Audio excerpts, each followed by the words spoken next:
تفسیر القرآن آج کا سبق سورہ بقرہ آیت نمبر 52 اور 53۔ اعوذ باللہ من الشیطان الرجیم، بسم اللہ الرحمن الرحیم۔ ثم عفونا عنکم من بعد ذلك لعلکم تشکرون۔ وَإِذْ آتَيْنَا مُوسَى الْكِتَابَ وَالْفُرْقَانَ لَعَلَّكُمْ تَهْتَدُونَ۔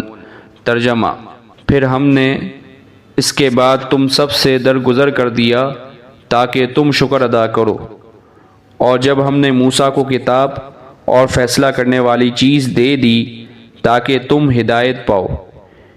وَإِذْ آتَيْنَا مُوسَى الْكِتَابَ وَالْفُرْقَانَ لَعَلَّكُمْ تَهْتَدُونَ۔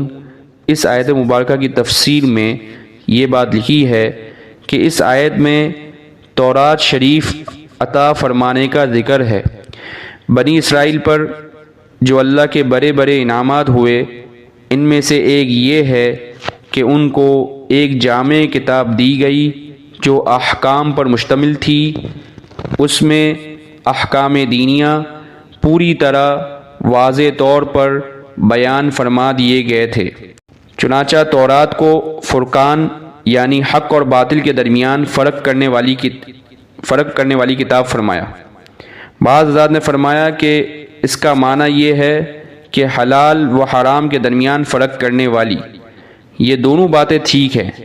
اللہ کی کتاب کی یہ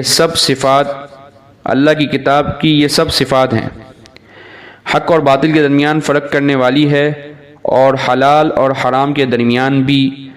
بعض مفسرین نے فرمایا کہ الفرقان سے حضرت موسیٰ علیہ السلام کے معجزات مراد ہیں، اور سیاق کلام سے یہ بعید بھی نہیں کہ اللہ تعالیٰ نے ان کو تورات شریف بھی عطا کی اور معجزات بھی دیے جو ان کے دعوی نبوت اور رسالت کو ثابت کرنے والے تھے۔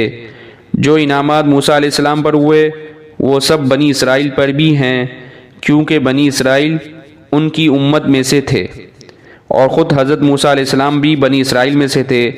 بنی اسرائیل نے اللہ کی ساری نعمتوں کی ناقدری کی اور بجائے شکر گزار ہونے کے ناشکرے ثابت ہوئے، اور ہدایت